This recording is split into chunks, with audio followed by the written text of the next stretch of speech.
Hello everyone, welcome to our channel. Telugu రాష్ట్రాల్లో మారినటువంటి వాతావరణ పరిస్థితులు, కుండపోతగా కురుస్తున్నటువంటి వర్షాలు, వివరాల్లోకి వెళ్ళిన వాతావరణ పరిస్థితులు తెలుసుకుందాం. వాటన్నిటికంటే ముందు మీరు ఇంకా మన ఛానల్ కనుక సబ్స్క్రైబ్ చేయలేదా అయితే వెంటనే సబ్స్క్రైబ్ చేసి పక్కనే ఉన్న బెల్ ఐకాన్ కూడా క్లిక్ చేసేయండి. ఇక లేట్ చేయకుండా వివరాల్లో కనుక వెళ్ళినట్లయితే ఈశాన్య మధ్య బంగాళాఖాతంలో ఏర్పడినటువంటి అల్పపీడన ద్రోణి బలపడింది. రానున్నటువంటి 4 రోజుల పాటు కుండపోతగా వర్షాలు నమోదవుతాయని వాతావరణ కేంద్రం వెల్లడించింది.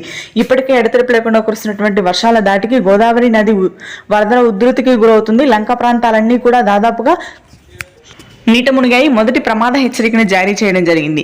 ముఖ్యంగా చూసుకున్నట్లయితే తూర్పుగోదావరి, పశ్చిమ గోదావరి, కృష్ణా, గుంటూరు జిల్లాలో ఎడతెరిపి లేకుండా భారీ వర్షాలు నమోదవుతున్నాయి. ఇక ఉత్తరాంధ్ర, శ్రీకాకుళం, విజయనగరం, విశాఖపట్నం ప్రాంతాల్లో తేలికపాటి నుంచి మోస్తరు వర్షపాతం నమోదవుతుంది. అత్యధికంగా ఇవాళ రేపు వర్షాలు నమోదు కానున్నాయి.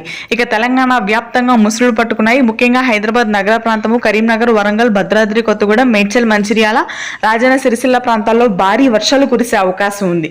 రాయలసీమ, దక్షిణ కోస్తా జిల్లాలో పొడి వాతావరణమే కొనసాగుతుంది. రాయలసీమలో ముఖ్యంగా కర్నూలు, కడప, అనంతపురం ప్రాంతాలు మాత్రం చిరుజల్లులు, మోస్తరు వర్షాలు నమోదయ్యే అవకాశాలు ఉన్నాయి. ఇక ఆ తర్వాత హైదరాబాద్లోని కూకట్పల్లి, అమీర్పేట, కాగజ్ నగర్, మల్కాజిగిరి, జేచంద్రి, చార్మినార్, ఓల్డ్ సిటీ వంటి ప్రాంతాల్లో కుండపోత వర్షాలు కురుస్తాయి. ఇది ప్రస్తుతానికి ఉన్న వెదర్ అప్డేట్.